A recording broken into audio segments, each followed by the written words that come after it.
Welcome back, everyone.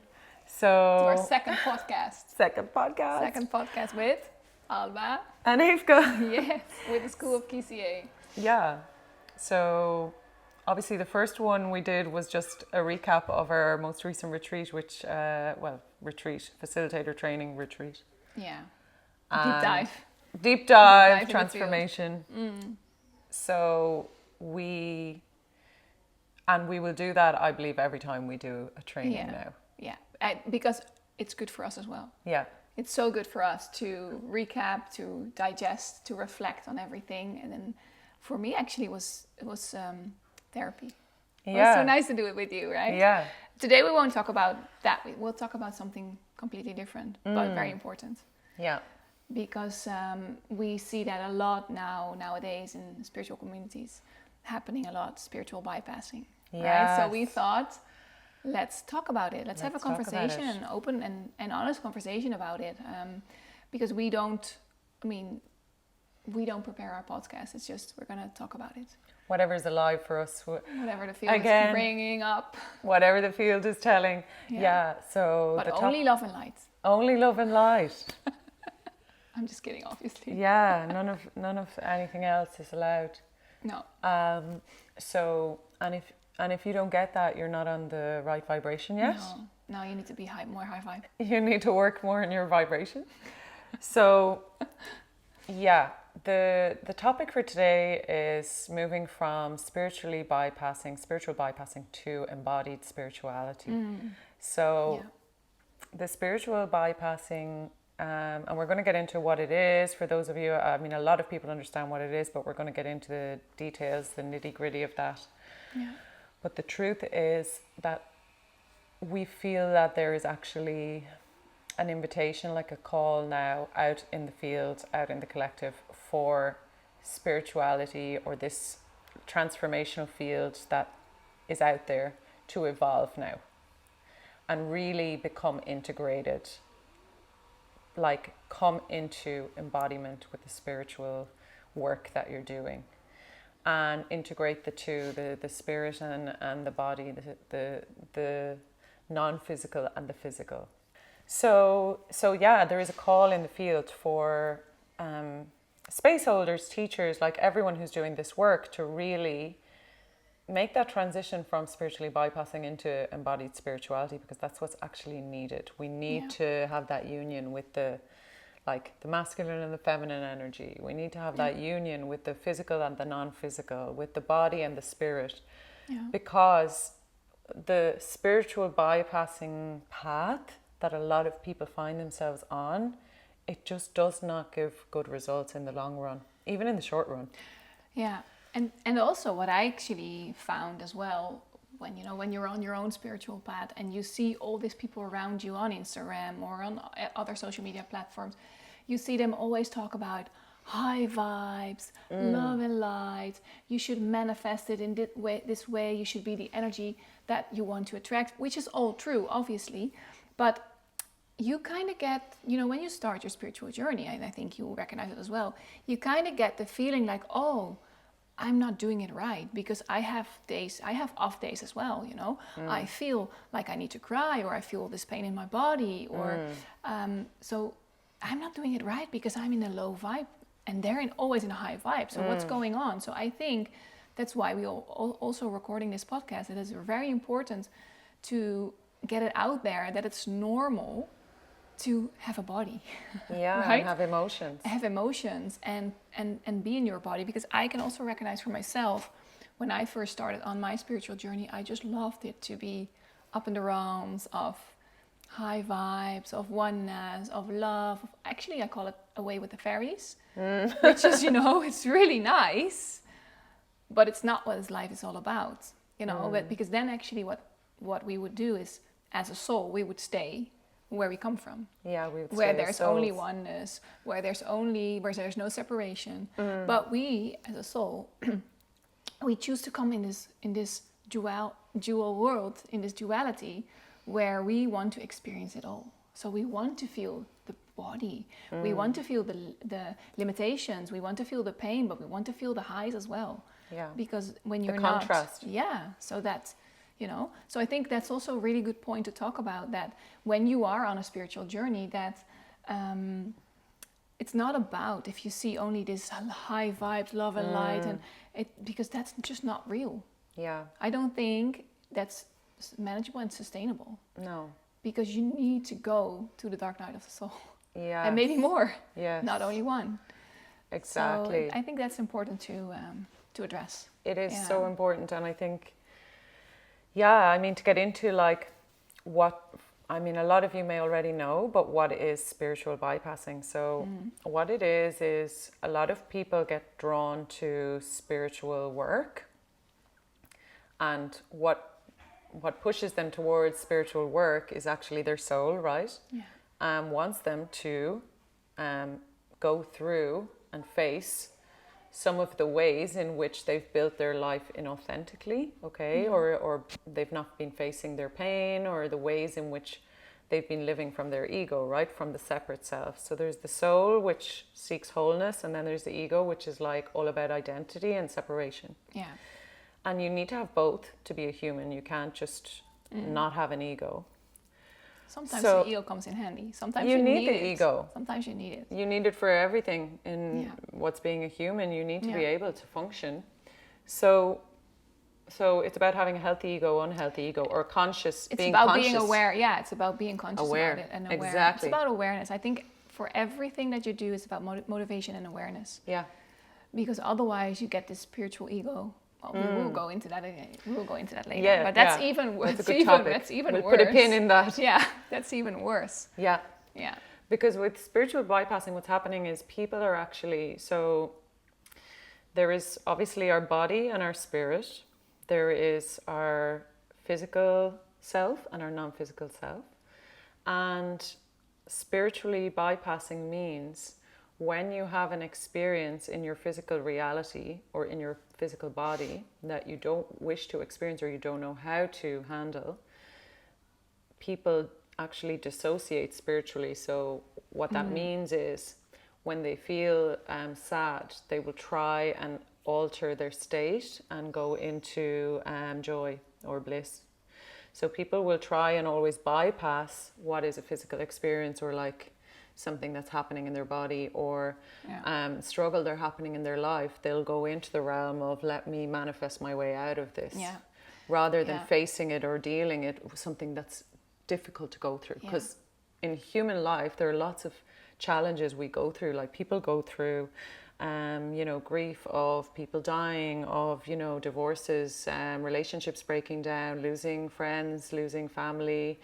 There's so much. I mean, there's abusing, so much. It's like there's so much, and I think if you put it more simply said, because I know when I first heard spiritual bypassing, what is it? But I remember when I was actually very young, a very wise woman who basically raised me said to me, "You need to face your demons. You need to face." No, actually, she didn't say the word demons because she said it in a very childlike way. She said, "You need to look at your monsters." Yes. And as a child, I was like, what does she mean? I don't know what that means. And, when I got older, I actually started to understand what she was meaning, because I was actually picturing like real monsters coming at me, like, rah, rah. Like when you were a child and then you look into the closet and there's a monster coming at you. I was thinking, she's reacting to the monsters. She really is agreeing. But then when I got older, I realized that those were the monsters that were inside of me. Yes. So my shadow sides, my things that I didn't really want to deal with, like, that's my mom. I don't want that, so I'm just pushing it away. Oh, that's that side of me I also don't like. I'm pushing it away. And that's when I realized, so if you want to say it simply, what is spiritual bypassing? It's just pushing away everything of yourself that you don't want to see and that you don't like. And she said to me, you need to embrace your monsters. Because when you do that, when you don't separate it anymore and when you accept and embrace it, it will become one. And obviously it's still there. Still you need to face and you need to transform and you need to go through things. So it's not about, I'm just accepting it that I am and I'm still a monster. It's not about that. But it's really about awareness again. Yeah. Being aware of the fact that that's inside of you. Yeah. And how are you going to deal with that? Yeah. So what's going to happen when at some point that monster is coming out again? Yeah. What are you going to do? Are you going to push it away? Or are you going to face it and sit with it? Yeah. And really feel it, transform it into your... Yeah, for sure. Because this is one of the sort of tempting things when we're into spirituality, is we think, and this is again about spiritual ego, that a lot of people actually unconsciously, their ego actually is what draws them to spirituality, not so much their soul. Well, it's always really your soul, but you need to really discern and find the gold in that journey. Yeah. So where people start to go wrong is where their ego actually draws them to spirituality, which means, I have found a way to not have to face my shit. Yeah. I have found a way that I can bypass all of the difficult stuff, which I call, the density or all of the Low 3D. vibes. Yeah, 3D. I can bypass the 3D and I can go and manifest everything the right way by staying in the realms and working from frequencies. Yes. I'm working from what I'm creating, what I'm manifesting all of the time. Now, that's imbalanced. Yeah. It's very imbalanced because it's not gonna work because there is never a quick fix. If there was a quick fix, then everyone would be... Well, we'd have been doing that all along if it was the easier way, right? Yeah. So what's happening is it's incomplete for people, because what they don't realize is, if you are operating from that perspective of I found the shortcut, that avoidance or that needing a shortcut in your life, it's going to actually manifest in your results, in the way that what you manifest. Yeah. So this is where you'll see people that are actually really into manifestation, or always, I'm working from the spirit, I'm creating everything from like energy. Mm-hmm. Yeah. What's happening is, you'll find that with time, what they actually have manifested in their life is not working. No. Everything is incomplete and they keep coming up against walls. And it's always the same obstacle in a different form. Yes. But it keeps coming because up it's and keeps inner. coming up. And that's actually a good point you're making, Alba, because I think for everyone that's now watching this podcast and feeling this trigger or like this light bulb moment, like, oh, okay, that's so me. It's me, and it's. I see it as a test. You will go through the same test, maybe in a different form, in a different situations, obviously, but you will go through the same test until you face it, you deal with it. Yeah. And then there will be obviously other obstacles, but you won't have the same obstacle all over again. So some people will feel, when you're on this spiritual journey, that you're always hitting the wall. But I've been doing everything, but again, I'm hitting the wall. I'm again hitting that wall. That's where you need to turn around and look inside. Yeah. And stop hitting your head against the wall. And stop putting it outside of you. Stop looking externally. Yes. But really, okay, what's going on? What is going on? And the thing is, like we were saying, if you have that obsession with like, I've twigged it, I've found the secret code, right? Mm-hmm. That nobody else knows. That's ego. Yeah. Because the truth is, there's many, and if you don't believe there's many more wise and learned people than you in the world that you can learn from, trust me, you're in ego. Oh yeah. Yeah. And when you think, I've twigged the secret code. If you don't want to share it as well, like it's mine. Yeah. Like I'm not gonna, I've figured it out. I know the secret now, and I'm gonna keep it. And the thing is, the ego loves to position itself in superiority. So the minute you're like, I hacked the secret code of how you create everything in your life, and that positions you already in a superiority where you're above everybody else. And a lot of people that start on, like, I would call it spirituality 101, they do sit in that position where they are looking down on everyone around them who has not become awakened to the secret code. Yeah. And they're like, you people are you're just not getting it. Yeah. You're all asleep. Yeah. So then you're in judgment. And that's so funny. Actually, it's not funny, because you would expect that a person who is so awakened and so spiritual and so high vibe and loving and loves everyone, you wouldn't expect judgment. But as well, you walk into a room. Ego. Yeah. I mean, you walk into a room where they're all people with feathers, with, you know, the spiritual outfits, which I love. I mean, it's really nice to see. Yeah, it's dress up, right? But then again, you walk in your, maybe in your jeans or whatever, and they're like going, I didn't know you were spiritual, you know, because you don't look a certain way. And there is always this judgment where they will be like, before you start speaking or before you start sharing, they will look at you and you can feel the energy, and they will look at you they like, underestimate you. Yeah, this person, I mean, they've written you off. I know so much more, and you're still so young. And I mean, we do look very young, but we're not that young anymore. We have so many lives, and we're also ancient. We're ancient, and the energy works keeps us young. Yeah. No, but seriously, right? Seriously, no, without any jokes. But no, it's true. You can feel that energy of people being like, I'm superior, I know more, and you just need to follow that path. Then you will become there. Yeah.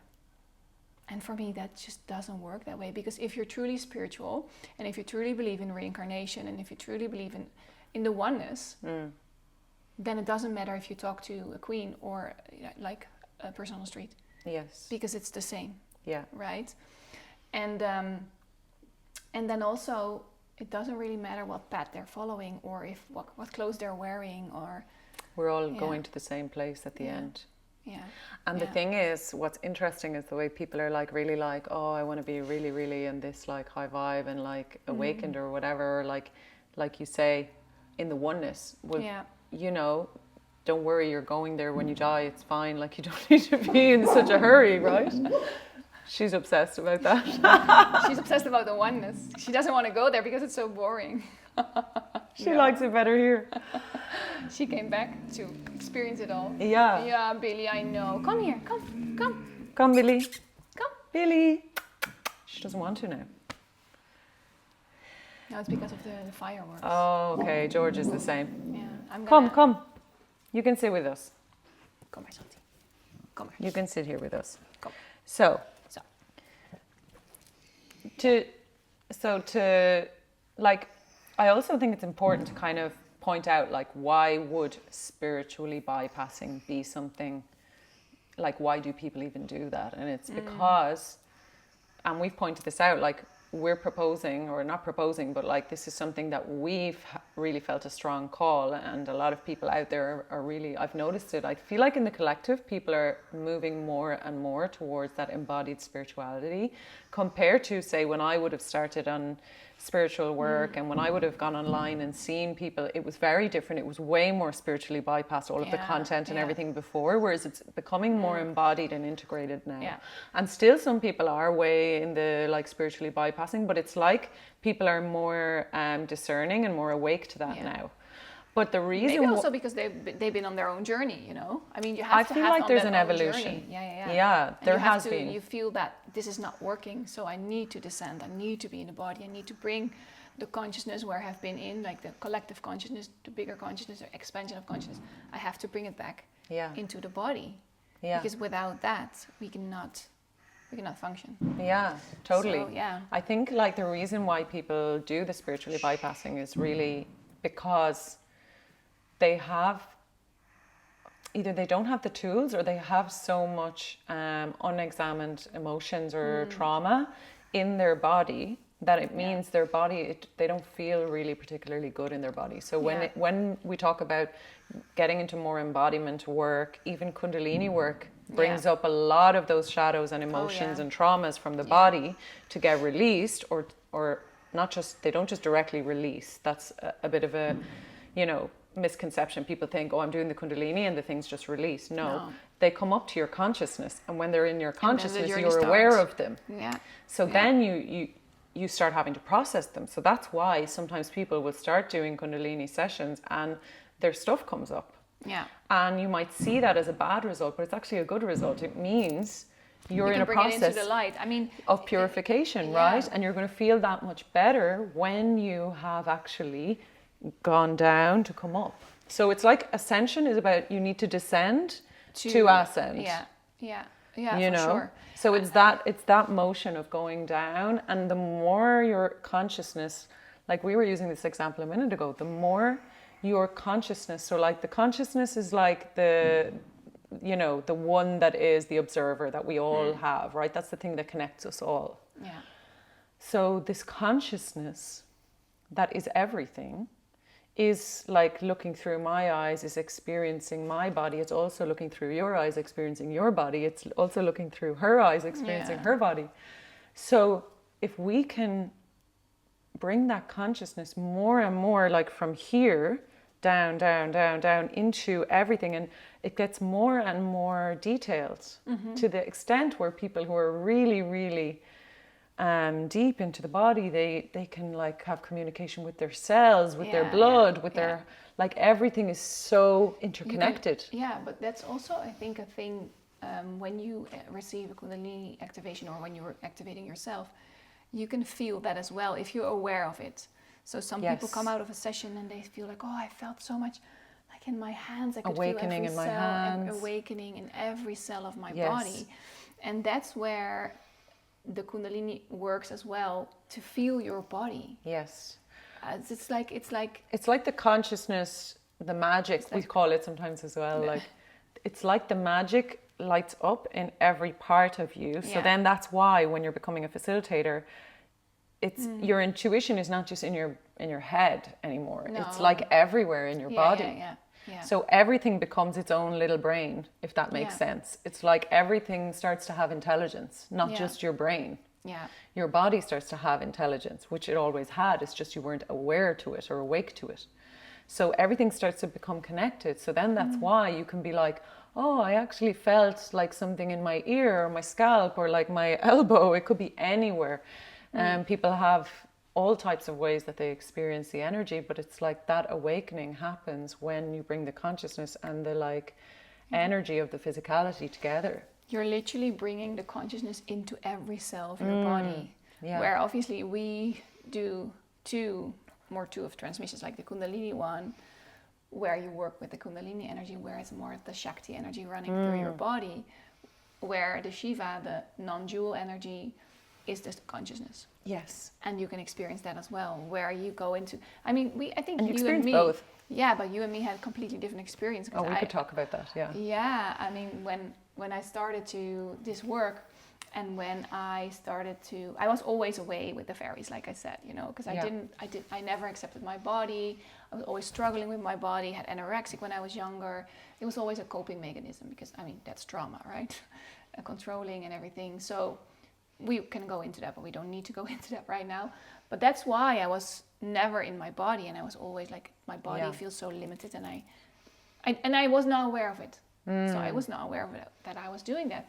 But when I became aware of it was when I started to do the Kundalini work, and when I also went out of my body with a non-dual experience, where you go into the bliss and the oneness, and where you connect with all there is, with this bigger consciousness. Yeah. Which for me felt like coming home, because I knew that already, because of everything that I have experienced. And I felt like coming home, and I was just there, and it was like, wow, I was just nothing and I was everything, There was no separation, there was no body, it was just, it sounds very cliche, like love and light, but it's not the love and light we talk about here in the planet Earth. It's the unconditional love, which here we don't understand. No, it's very pure, because there is and a it's separation. very powerful. But here I see you and you see me, so there's already a separation. Yes. But if you experience that oneness, there is no separation, because all is one. Exactly. So I love that so much. And then there was time to come back into the body. And I remember coming back into the body, and I was literally going like, no. I could see myself, no. My soul was like, no, I don't want to. And then I fell back into my body, and I could feel all the limitations again. And I was just so angry. The density, the low energy, the low vibe. That's what you make of it in your own head, obviously, because it was not that. And it was not that I didn't have a nice life, because I love my life, I love my kids, I love my husband. So then I came back into the body. I could only cry. I was so angry, I didn't want to come back. And then the guilt came in. Like, why don't you want to come back? You have a husband, you have 2 kids. What's going on with what's wrong with you? You know, all these stories are in my head. And I just didn't know what to do. I wasn't able to speak for like 2-3 hours with no one. I was just crying. I was just angry. And when you look back at that, what were you angry, or like, was it something that you had anger and sadness in your body that you just hadn't been wanting to look at? Yeah, I mean, obviously then I thought it was like, I want to be there and I don't like my body. But then when time went on, and when I was diving into this work more and more, I felt that I never accepted my body. So there was still, from when I was younger, there was still the anorexic part, the traumas that I had from my youth, that I never accepted my body, and that I still wanted to have that control. You know, that's when you could start to control your body. So when I actually realized that, and when I went more and more into the Kundalini work and more into the non-dual work, I started to do more of those meditations where you go really deep. And then I think my second one, where I realized that I saw the love and the light again, and it was really light, and then darkness came, and I was like, I don't want the darkness. So I started already doing this in my vision, and then what happened was the darkness came, took over completely of the light, and then it became like dark and light in one. Yes. And that's when I realized, and it fell back into my body. Like, wow. Oh, wow. There is no separation. No. And I get goosebumps now That's thinking so of it, powerful. because that was so powerful for me to realize that, oh my God, it was such a light bulb moment that I realized that there's no separation. It's just awareness of, you know, going into the body. And that's when I started to love my body. I was like, oh my God, I love it. I love it because thank you so much. Because of this body, I can do this work. Yes. Because without, I'm just dancing around there with my fairy dust. Yeah, and you get to experience you get to experience so much being in a body that's so beautiful. Like if you think about it, like when you watch a movie and what movies you absolutely love, they have dark and light. They have contrast. They have the moment where the people fall in love and then they break up and then they get back together, or then the person dies and and you're crying and you're like, that's my favorite movie, and people are like, why? You just spent the whole thing crying. And it's something in us that loves to like experience everything in a body, like feel. Oh yeah. And it's so interesting because like for me, and I mean, I think my experience is very different, but at the same time, there is similar energy behind it, because for me, I wouldn't say I spent all of my life like in the like bypass into the spiritual realms or anything like that, but I would have stayed very mental, I think, most of my life. And then with this work, with the Kundalini work, definitely started to, like before that too, but the Kundalini work really just made everything drop into the body. Everything that was stored in my mental brain suddenly went into my embodiment when I started doing the Kundalini work. And I started to awaken to like intelligence of my body. Like every fiber in your body. I can feel things now and know. I can feel and know. Yeah. So then the first time I experienced that non-dual experience, like you were saying, mine was in many ways the opposite, but it also taught me the same lesson about loving your body and how your body is so like you should be so grateful for your body, and it's so beautiful that you have a body. And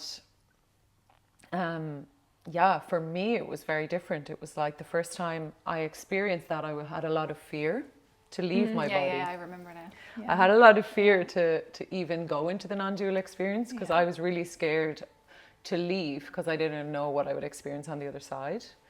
And also, I think that was the main thing. I don't think I was afraid I wouldn't be able to come back. No. I think it was just, I don't know what I'm going to see over there. Yeah. And which is completely normal as well. Yeah. Because you don't know what to expect. No, I didn't really know. Yeah. And anyway, what I experienced was, the whole time that I was on the other side, or the oneness, what I experienced was, it was not love. Like I didn't see anything. It was just light, just dark actually. And it was, all I just heard was, it was like this vibrational kind of a noise or a voice, and it was just like, I am that I am, that I am, that I am, and it just kept saying, I am that I am, that I am, that I am, and I was like, I am that I am, that I am. And I was just in that like void Yeah. And I don't know how long I was there. And of course, it's not that it's a bad place. It just seemed lonely and bored or boring. Yeah. But like bored too. I felt like I was bored being I am that I am. It was just like I am that I am that I am. It's like okay, I know it already. But there's but it's like, think about the difference between being oneness, which means everything is the same, versus everything being varied. It's much more entertaining or like beautiful of course. if you see all the colors versus if you just see black or just white. Yeah. No, true. So that was kind of what it was like. There was no contrast there, and it was just this vibration, and it was just like whatever. And then when I heard your voice saying, you know, and you start to come back to, you can see your body and start to come back, or I can't remember the exact words, but it's this portion where you're starting to come back from being consciousness to being consciousness in a body. Yeah. And I was actually, where you were pushing, I don't want to go back to that body, I was sprinting through like space. I can see you going through from the black hole. There is my body. I was doing literally like I'm... And I was this. I was doing like I'm, I don't know, like Usain Bolt or something. I was like... Run, Forrest, run. So I was sprinting. I couldn't get back to my body fast enough. And then the experience when you're coming back in, and I'm getting tingles now everywhere. It actually makes me feel amazing. You bring it back again. Oh. When you start to feel the consciousness coming in, and it feels so dense. It's like something huge is trying to fit into a tiny space. Yeah, and actually that is, because it comes from here, and then everything, it feels tight. It's like push it back. It's like it doesn't fit, and it's like, and everything started waking up, and I was literally like, and the experience after I came back, because then obviously we integrate that experience. That's a really important part. Yeah. Everything looked like the most amazing thing I had ever seen. Like my nails, I kept looking at my nails. On that day I had sparkly nail varnish. Yeah. But even like the fibers on my trousers, everything, I was like... You were like this little child. And I was like, guys, we're here. And everyone in the circle was so like weird to be back and like really not happy. Everyone looked actually a little bit like... Because everyone experienced that so differently, the duality of like being in a body, being out of a body. And some people... And I really think it's so different for everyone, and it's always perfect. Yeah, no, for sure. Yeah. But I remember I was like, how are you people sad? Like, I don't understand. I just love... No, I remember you. You were like, I'm so grateful. I just love my body. And I was like, I will never be ungrateful about my partner again. I will never be ungrateful about my life again. I'll never be ungrateful about anything. I love it all. Thank you for it all. Like all of it. I could see everything in my life was just like so grateful. And somebody asked me actually at our last training, they were like, and how did you keep that forever? And I was like, no, I mean... Unfortunately not, but... but it stays like because you remember it and it's in you, so you don't lose it. Yeah. And otherwise people will lock you up if you are like that. The truth, and that's what I said to the guy. I said, if you were to stay like that forever, you would have to live in an ashram, like which is like what really yogis or whatever do. They have to live away from society, somewhere in nature, and people come to see them, like, and you know. Yeah. Thanks to them for doing that, but that's not my path. No. You know, I have my beautiful path. Life to experience, but it's really, and I think the lesson is, and why you should not spiritually bypass is because you actually have the power to make your life that fucking good that you don't need to escape it. Yes. That's the lesson. It's like if you're willing to go into your shadows and like bring the consciousness into your body, you can actually have the best life. Yeah. But I mean, the whole word shadow work already says it. They're in your shadow, so they're away. You push them away in your, like, you don't want to see it, so it's not in the lights. Yes. And the whole point of shadow work is bringing it up into the light. Yeah. Because also when you shine light on something, when you are in a very dark room, it's dark. Only one dot of light can already light up the room. So you don't need a lot. It's just shining the light on that shadow, looking at that shadow, being able to see it instead of putting it away. and being aware of it. Yeah.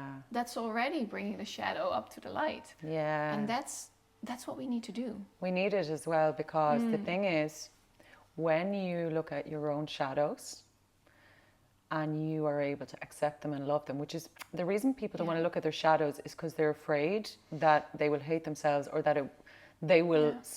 They have a fear, I think, underlying, that really I'm a piece of shit, bad person, and if I look at the shadows, it's going to prove that to me, and I'm going to hate myself. Yeah. So I really have compassion and empathy for people that are afraid to do shadow work. Yeah. But the truth is, when you do it, so let's say you have a shadow of, like, I don't know, self-worth or something.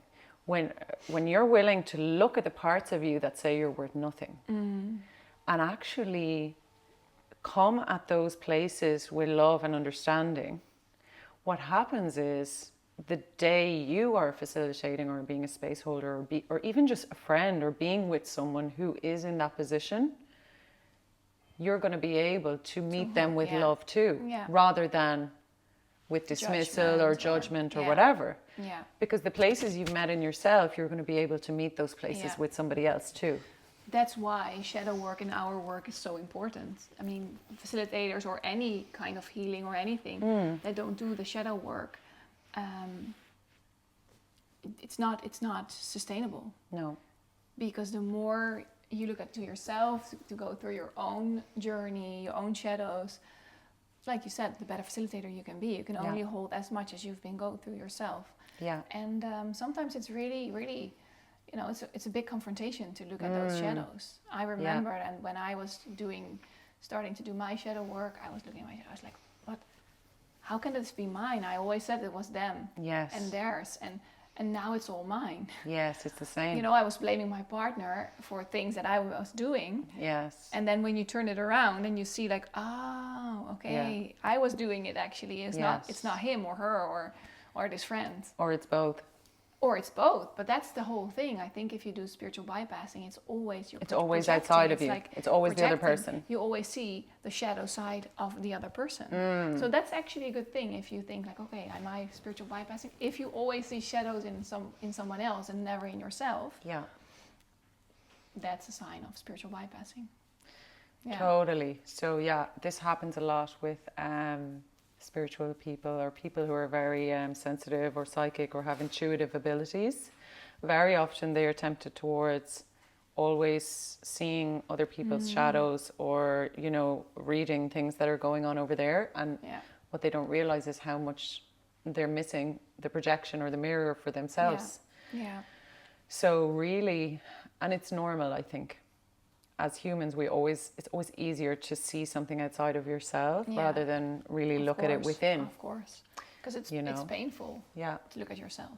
It's super painful, or at least it can be very. It's harder. It's harder to work on your own stuff than to point at, say, somebody and say, you need to go to a therapist, or you need to go to do your work. Yeah, it's way easier to just say, you go and do your work than to look at yours. And that happens a lot as well. I mean, it's maybe different topic, but it's gaslighting as well. Like, I had experienced these things in the spiritual community as well, where you point out something and then they say, well, that's your trigger, that's your shadow, so you need to work on that, which obviously sometimes can be true, but there's also something in them that's otherwise it's like you cannot project in someone if it's not there for you as well. So true. So there should be like an equal way of looking at each other. It's a way, definitely in spiritual spaces, it's used as a manipulation. Yeah. But there is a balance there, because of course it's true that you're, like, if I come to a guru, say, with a statement, or I've observed this, they can easily just push that back on me. And yes, to an extent that is true, but also, where is their responsibility? Because at the end of the day, we're not just spirits here sitting in this circle. We also are in some kind of business arrangement or customer, like company. Yeah. And there is some stuff where it's like trying to avoid responsibility as well, or like, So definitely it does, like, people who are very spiritually bypassed, they've also, not always, but a lot of people use it as a way to gaslight or manipulate others. Unfortunately, yes. Yes. And I think that's even more important why we are recording this podcast, is to make people aware of what is spiritual bypassing, you know, Yeah. and make them aware as well. If you're doing it, I mean, maybe you're not even aware of it. Yeah. And to actually transform yourself into spiritual bypassing, into more embodied spirituality, because then it can be so beautiful. Yeah. If you, like we just discussed, if you accept your wholeness, if you accept both your body, both your spirituality, both everything, all the pains and all the shadows and all the lights and everything, that's embodied spirituality. Yeah. And the thing is, I think it makes sense. And you can still manifest everything you want. No, that's the way. Yeah. That is the way. Yeah. Yeah. No, I'm telling you that's the way, because the fact is, right, can you actually, that's a good question. For me, I can definitely recognize when who I was before I had my like first spiritual awakening. I was way more able to manifest then versus when I just directly got into spiritual awakening, and I thought everything, like in the beginning stages, I thought everything was just with energy and frequency and your thoughts and everything you can just manifest. Yeah. That really did not work. And I had a period of time during the first few years of my awakening where I found it really difficult to manifest or create what I wanted. And that's why, because I had a ton of unexamined emotions or trauma in my body, and I was trying to use spirituality to escape or rescue myself from my life. Yeah. And instead, thankfully, the path sent me to the descent, which is where you go into your body. And yes, there's a period of time where you're in your dark night of the soul, right? Oh, yeah. Okay, and you move through that. And literally, and then all you the come pain out in the your other body. side. Yeah, yeah. And then you get to the point, which I'm not saying now, oh, I've reached the pinnacle, I don't need any more work. That's not what I'm saying. But when you get to a point where you're like, okay, now I can feel where all of that part and all of that part have now interweaved, and I'm in an embodied place of spirituality. Yeah. Now I really do feel like when I want something, I can create it, and I see it happening. Yeah. Because it's not coming from magical thinking or avoidance. It's like we're using the energy and we're using also the actions. No, yeah. And all of the intelligence, everything that all your resources at your disposal, you use and you create things really quickly. Yeah. Yeah.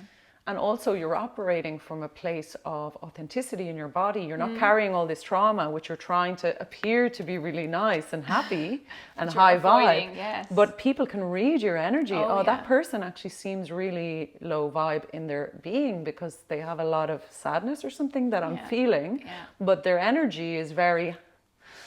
Yeah. So it's not authentic. It's like off. I mean, Exactly. you can do all these videos, but people will still feel People feel the vibe. Or you attract the wrong people. Yeah, no, definitely. And I think Like, did you notice a difference with your ability to create or manifest as you moved through the levels of embodiment? Like, yeah, definitely. I think also when you talk about manifestation, you know, when you are on this love and high vibe and everything, and something is not flowing, you will say, okay, this is not for me. yes, And you will just leave it. You turn away from the turn away difficulties. or you give it up. So you turn away from the difficulties. And I think if I speak from my own experience, when that changed for me, I faced the challenges. And I mean, I've always been facing challenges, but it was a different way of facing challenges, because before, like when I was more dense and more not in spiritual awakening, I was facing challenges, but I was like fighting. Yes, like, pushing. I'm gonna push for it, and I'm gonna Force. get my way, and I'm gonna, but like fighting with anger, you know. Yeah. That's what actually my whole life has been, fighting since I can remember. Also towards my parents and towards everything, like fighting for everything that I want. So there was not really the right way to do it, because it cost me. It did cost me as well a lot of energy, because I was so much anger, you know. Yeah. And when that turned around, when I actually descended into the body, and when I faced the shadows, and when I accepted it as well, and the awareness came into the body, I still if there's something on my way, I don't run away for it. But it's such a different way how I approach it now. It's not from this anger point of view or fighting, but still like, okay, there is a challenge, but we're going to overcome this challenge. Yes. One way or the other, we're going to overcome the challenge. And what is different as well is that the field is guiding, and that's what we have as well in the school so much. The field is guiding us. So we can think of something that we want, how we want it. Yeah. But then it goes the other way, because that's where we actually need to go to, because that's where the field is guiding us. Okay, then we go that way, you know? Yeah. So it's the balance. It's the balance, but it's not only about flow and love and light, and if it's not flowing, I'm letting go. Yeah. No, it's also about facing the obstacles. Yeah. And overcoming them. Yeah. But from a point which there is no fear and there is no anger. That for me is a completely different shift. It is. Yeah. And I think it is such a big shift. Yeah. And because like in the beginning of spirituality, I feel like it's typical actually that a lot of people get really into Abraham Hicks in the beginning. Or there's other channelers as well, like what's he called, Bashar, or there's different ones, right? And they all teach kind of a similar thing, which is basically about like how, you know, there's the oneness, and then we can choose the vibration that we're kind of being, right? And the part that the channeler, these channeled entities or spirits or whatever they are, voices from the oneness or the other side are speaking, it's like it's useful, but not if like they don't have those beings don't have physical bodies. No. They don't have emotions to deal with. So there is this integration that needs to happen, where I feel like there has been such a big like movement of, you know, somatic work and embodiment because of that, because people started to come up against that wall where they're like, there's something missing, there's something incomplete. I'm spending all of my time with these downloads and this work on my frequency, but it's not connecting. No, because you are not. You need to embody the frequency. Yeah, but you're not in that realm. You're not in that realm. So you need to deal with the density of the 3D. Yeah. I mean, it's not. I mean, it's the way you see it. Obviously, it's the way you. It's your perception of 3D. Yeah. Because it can also be so good, and so loving, and so amazing, nice, and you can enjoy everything. Without a body, you cannot enjoy good food. No. Or going to the toilet, even those small things. But even, you know? Like the experience of loving another human being. Yeah. Because when you're in the oneness, like in the oneness, everyone is like part of you, because you're all connected. Yeah. But then the beauty of when you're two humans and you're in love, like when you love your kids, it's like they're separate from me. But and that love is so different. That's a good thing as well, what you're saying about kids now. That reminds me of something that I experienced as well in a spiritual community, where there is a lot of talking about detachment. Right. Obviously, you need to detach from certain things. Like that's what they say as well in a lot of communities. Like, okay, if you are still so connected to the ego, you're detached to things, to material things, but also detached to people. Yeah. Because you don't want to leave it. So imagine being in a spiritual community where they say you need to detach from everything, from your family, from your kids. That's just not healthy. That's a cult. Yeah, that sounds like a cult. It's dangerous as well, because if you're naive and young and you think like, oh, you know, this guru is right, you might do it, and you might get a divorce, you might leave your kids, or you know, whatever happens. It happens a lot. And I've seen that happening, and I was actually starting to get confused, like, but I mean, can I even do this spiritual work being attached to my kids? Because my kids are everything to me, and they're also very grounding. They're also the best way and best tools. There are mirrors, but also grounding, like dealing with everything. And I think that's so important to say that as well. If you hear that and somebody says you need to detach from everything, run. Because that's just not normal, and it's dangerous. Because you can still love in a certain way your kids, your partner, your life. Like you say, you can have that love that's here on earth, and it's not only a oneness. Yeah. But the oneness is here. Yeah. Is the point. Yeah. It's like, can you really, like, if you were really an embodiment of the oneness, you're loving everything as if it were you, because it is you. Because the point is, like, the consciousness is me, it's you, but it's also this cushion, it's the dog, it's even the people you dislike. Yeah. So the point is to live as that embodiment of that is you are loving your life because you can see that it's all elements of that connectivity. Yeah. Yeah. Right? But at the same time, it's like the experience of being in a separate body means like it's really important, and we actually teach this a lot, and maybe this is for the next episode. All these ideas coming out for next but episode. It's true. So. It's true because it's like there is this boundary or the separation between me and you. It's also a real thing, right? Yeah. It's that we have an essence that is one or connected, but at the same time we're separate, right? Mm-hmm. And it is that duality of like we need to be able to dance between those two energies of where everything is just this cloud of interconnection and where it's like separate. Yeah.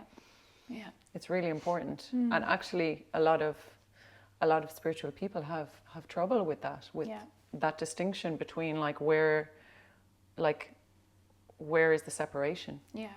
And where is the separation actually a good thing? Right? In this realm, you need the separation. Yeah. It needs to exist. There needs to be that experience of, there was a time when, like to use the example of lovers, there was a time when me and my lover were souls in the other realm and we were interconnected. Yeah. And now we're separate. Yeah. And a lot of people can feel that like longing or desire for their person. Well, the beauty of this realm is in the longing and the desire, you get to learn about yourself. You get to learn about self-love. You get to learn about what it is to not seek on the outside of yourself, to find it within. It's about self-love, to find it within. But then you also get the journey of not having love with that person and finding that person. Yeah. That's a beautiful story, right? The time when you met your partner and you fell in love and now you're together. Yeah. There was a time when you weren't with them, right? So it's all of that contrast, all of that beauty of that movement through life is what makes it beautiful. Yeah. It's what makes duality really art. Yeah. No, definitely.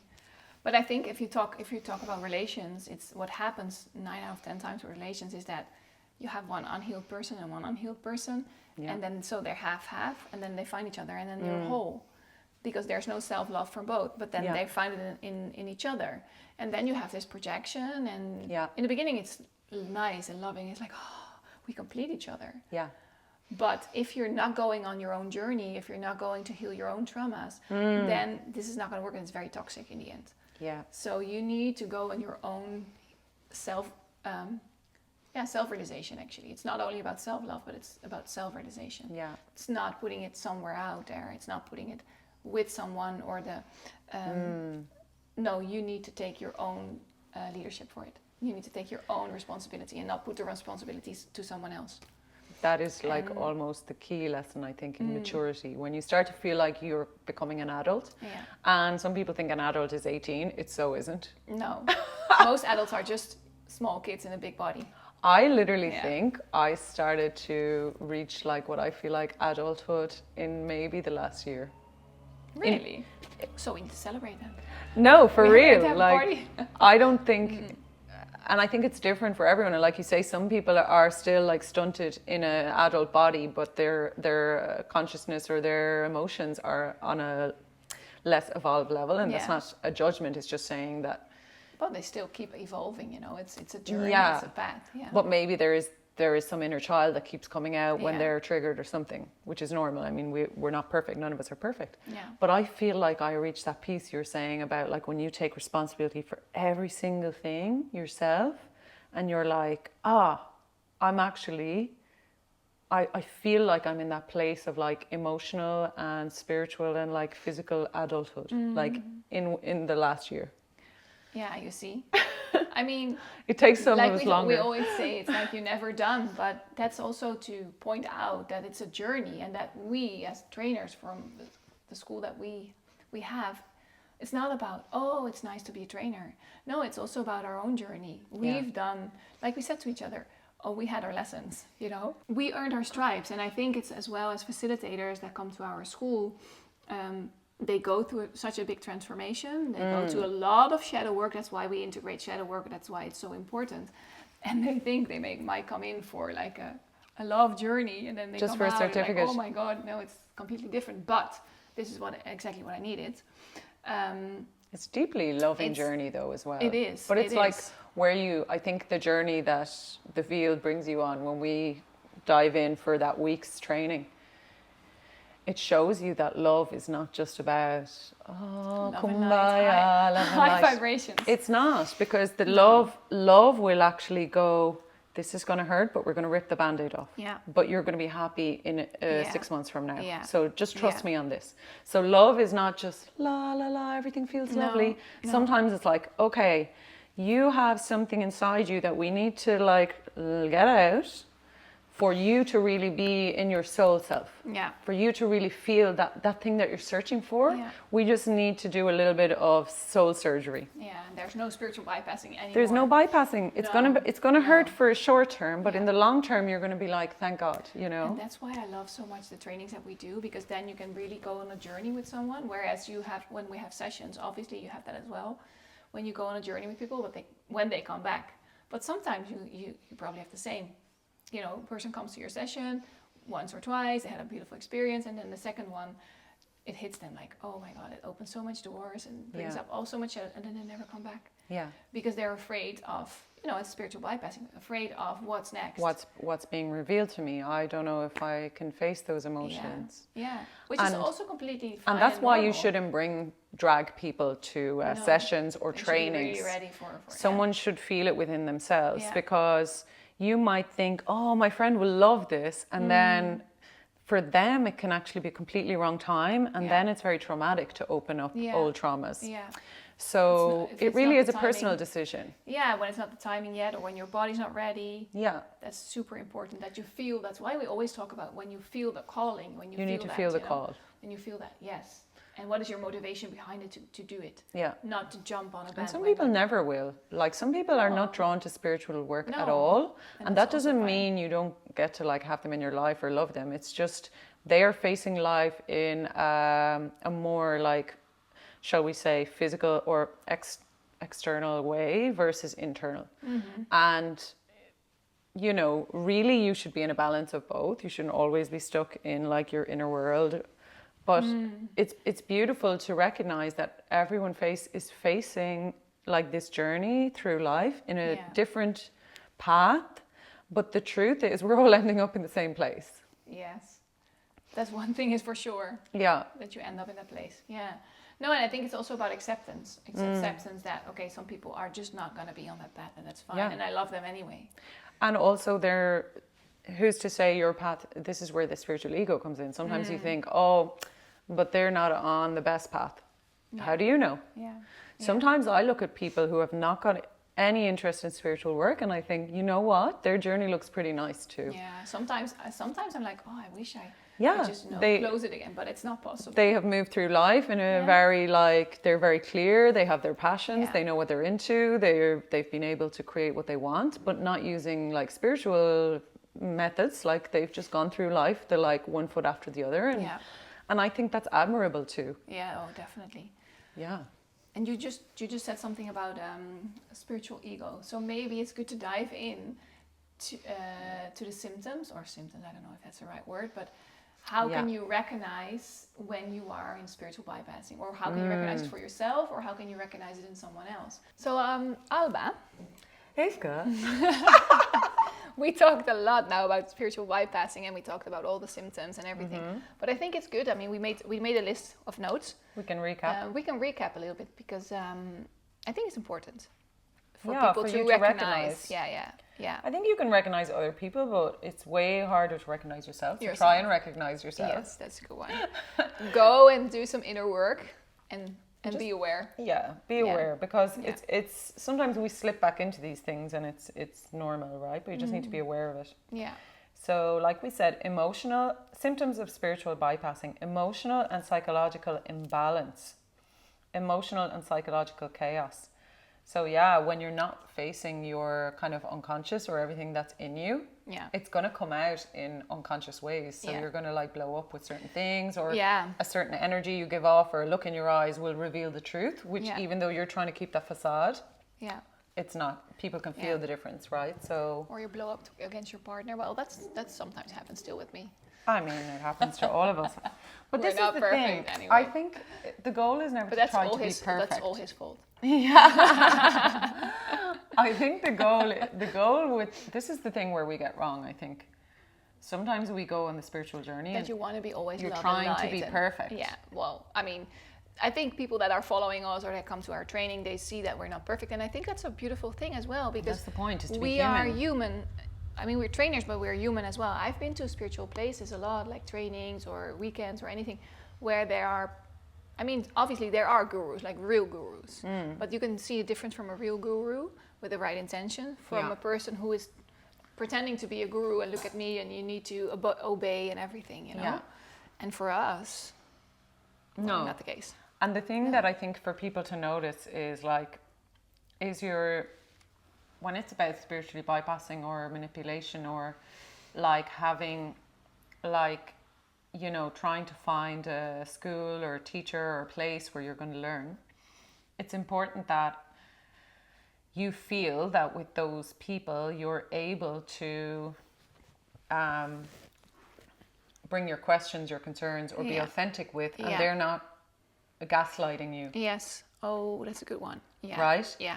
Because the thing is, when we're teaching or facilitating, we're always trying not to facilitate from a place of I know better and I know I'm the one and I've, you know, gone more of a journey than you and therefore blah blah blah. Yeah. Now, obviously we're teaching and you're learning, so there's a difference there. Sometimes you are just open for the information. But that's completely normal for a training. You come to a training with a certain motivation. You come there to learn. Not to teach. Exactly. So, yeah. But there's a different thing than if you ask questions or if you share something and then the leader, the trainer, the facilitator is saying, no, actually, you need to do more work on X, Y, and Z because of what you asked or whatever. Yeah. Or I've heard it before, people say, when someone says, oh, well, I'm having all of these feelings, and they're saying, this came up in my session that I really hate my parents. Sometimes people get these awarenesses and they're like, wow, I actually feel guilty that even came into my brain. And I've heard people say, you need to forgive. That's in some way gaslighting your experience. Saying you're wrong to feel that way. And it's like, that's spiritually bypassing. It's like, we have to be able to hold space for everything, including hate, anger, all of those things. Also, who are we to say you need to forgive? We don't even know the situation. Exactly. Sometimes obviously they share, but we don't. Most of the time, as a facilitator, when you're in a session, you don't know the situation of that person. That's why it's so important. Yeah, that's why it's so important to not assume, and also be from a trauma-informed respect. Like, don't say oh, you have to forgive because you don't know what happened. Yeah. Because that can be really offensive. Yeah, and also it's trying to force, this is again with spiritually bypassing, you're trying to force yourself to feel a way which is not true in that moment. Yeah. In that moment you felt rage or hate come up. Yeah. Well, let's be okay with the hate, rage and hate that came up and not judge it. Because the minute we're saying, no, that's not allowed here, we're creating another shadow and we're trying to spiritually bypass. We're saying, no, we won't have anger, we'll only have forgiveness. Yeah. It's spiritually bypassing. Yeah. And the thing is, it's fake too. I don't think people can just switch. No. They need to allow that process to work through their cells. Of course. They need to digest it, and then it's going to evolve in its own pace. Yeah, of course. We all know that when you are in a fight, you could not all of a sudden just click your fingers. No, that's not how it works. That's not how it works. You need to feel everything, the density, the rawness, the anger. Yeah, and the body knows what to do with everything if you let it. Yeah. What else do we have on our list? So we have ego inflation or spiritual superiority. Seeing we yourself. Talked a lot about that. We talked a lot. Seeing yourself as more evolved or awakened than others. Yeah. Yeah. So this is very tempting. And also one thing to add for that one, I think when you are in spirituality and you work also with your guides or anything, and you hear voices of your guides or Isis or anyone that Isis. or Shiva or anyone that you talk to, and they start telling you like, you're the chosen one, you're so much better, this is your path. You know, they start to inflate your ego. Your guides will never do that. No. So be aware of that when it happens to you. Then know that's not the right guides, and it's actually an entity that's just messing with you. Yes. So be very discerning of spiritual voices. Yeah. Inauthenticity. So this is where what we were just saying. So you have an energy that you're giving off based on what is actually in your system, like, right? How much work have you done on your traumas, on what's in you, what you've experienced? Yeah. That gives you a certain essence that people feel. It's the word behind the words, the message behind the words. Yeah. That people can feel and read, and they can read the truth of you. So it's very inauthentic when you spiritually bypass, because you're like, we're always positive, it's always love, I love you, I forgive you. The truth is, you're saying it through gritted teeth. You're like, I love you, I forgive you. And people are like, I can feel that you actually are really angry. So why don't you just express the truth? We would respect you a lot more if you weren't bypassing your reality, trying to appear this holy, holy, holy person. Yeah. And it's holier than thou. It's not necessary to be always appearing like everything is perfect and everything is love. And it's also not true. Because that's just not life. That's not how life is. Exactly. Yeah. Exactly. Yeah. So that one's really good in authenticity. Then we have avoidance of true emotions. Yeah. Avoidance of true emotions, realities, and difficulties of life, including responsibilities and relationships.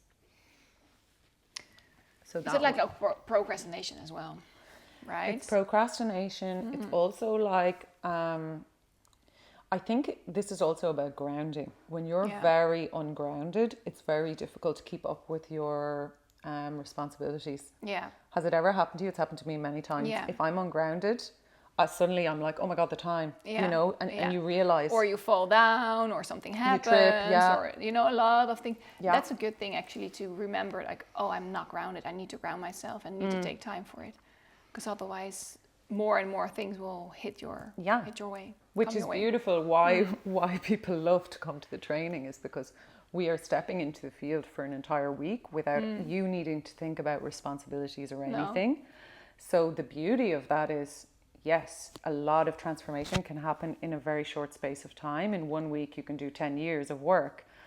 But the truth is, when you come back to your life, there is that thing of coming back into like, okay, I need to be okay with my relationship with time, with my responsibilities, with structure, with life. That's why we say, actually, after the training, your journey starts. It starts, because you're trying to integrate. You take everything, and it's integration. And people also are thinking like, oh, if I'm done with training, I go and I run. And some people do. I mean, some people even booked already sessions before the training was finished. But I think the most important thing is that everyone goes on their own journey and feel what is needed, because that's also about authenticity. Yeah. Not following like, oh, but they're doing all these things, I need to do that as well. No, you need to integrate your own process. Don't compare with others. No, because your process is going to make you such a strong facilitator. Exactly. Don't compare with others, and stay embodied in your own life and your own path. Yeah. And that's actually a common thing nowadays, because we have so much is put out online on Instagram that it's so difficult to think, I don't need to compare with others. But it's, if you can learn one thing, take everything just into like this realm of like my life, my responsibilities, my kids, my partner, my work, and really stop looking out and going, oh, this person, that person, look at everything you're doing, I could be there, don't do that, because it's actually a torture. And if you think 20 years ago, we didn't have that problem. No. People could stay in their own social media. People could stay in their own reality. Yeah. Yeah. So we talked about this, projection onto others. When you have an ability to see other people's shadows, but you don't see your own. And this is the case for everyone. It's easy to see others. So this is not like saying, oh, you know, you're so gifted, you can see everyone else's process. Yeah. We all actually find it easier once we understand shadow work. Yeah. It's easy to be like, oh, I see, you know, yours, and you can see mine. But when it's about your own, they're harder to see. Yeah, of course. So that's the real work, is to look at your own and don't be tempted to always be like, Yeah. So Because shadow is for you, it's in the shadow is yours. Yeah. It's not your job to really point out others. No. In fact, I hate that actually, and It's going to be hard for you as well if you're going to do that all the time. But some people do that though. I personally, I love shadow work, but I hate when people say, "It seems like you have a shadow in that," or "It seems like you were triggered by that," and it's like, it's not really your job to point out my triggers or my shadows. No. It's more your job to look at what yourself. But that says a lot of right? about that person as well. If somebody always say like, "Oh, you're triggered by me," or "I see your shadow," it says something that this person doesn't want to look at their own triggers. Look in the mirror, yeah. Yeah. Yeah. Yeah. And that is their shadow. Hey. It's a light bulb moment. Poof. Mind blown. Mind blown. Full circle moment. Okay. Like we said, relationship and life struggles will continue. So it seems like you get into a loop where you've learned so much, you've awakened so much, but your life is actually not improving. Yeah. It's like things are getting harder instead of easier. That's what we said about always the same obstacles in a different form. Yes. And if that's happening, it's like you need to look at why that obstacle is always showing up for you, because it's actually a big life lesson. Yeah, big time. Yeah. Okay, energetic and physical symptoms. This is what we just said. Difficulty being grounded, dysregulated nervous system. So we can get into a nervous system stuff on another episode maybe, because it's such a big field. But it's a whole other podcast. It's a whole other podcast. But like we said, sometimes you will find when you're doing this work that you're actually finding yourself to be ungrounded, and it's hard to function in this realm when you're ungrounded. Time runs away. Suddenly you're like, that was 6 hours. How is that possible? Like when making this podcast. When making this podcast. Oh my God, time flies. How is that even possible? We're just having a conversation. Exactly. Yeah. And then the final point I have here on the list, a stagnant or incomplete awakening. So what that means is you're looping in the same healing over and over again. Yeah. You keep getting stuck on the same issues. You keep experiencing a repeat of the same relationship or the same issue again and again and again. And you're like, why does this keep manifesting? And it's like, baby, that's also do your work. Yeah, but that's also, a lot of people are looking at somewhere else, like externally looking, like, oh, I need to go to that training, oh, I need to go to that healing, oh, I need to do that healer will bring me this. And I think it's more about, okay, that's good. Yeah. Obviously, it's nice to have tools, but it's all about going within. And it's not giving your power away, because if you start giving your power always away, then nothing is left. So like we said as well in our training, we are not taking away the power of the facilitators, no, we're giving it back. Yeah. Because I think that you miss it as well in your training. I miss it as well in my training, is the empowerment of your own authenticity. And that's so important. It is. Yeah. It is. Yeah. Finding the power within, not looking for it always outside. Yeah. Yeah. Awesome. Beautiful. Thank you for doing this again. A beautiful ending. Girl. Thank you so much. And if you want to know more on our training, maybe it's the first time you jump on our podcast, you can follow us obviously on Instagram or our website, and there's more information. Just send us a message and we'll be in touch. We'll be in touch.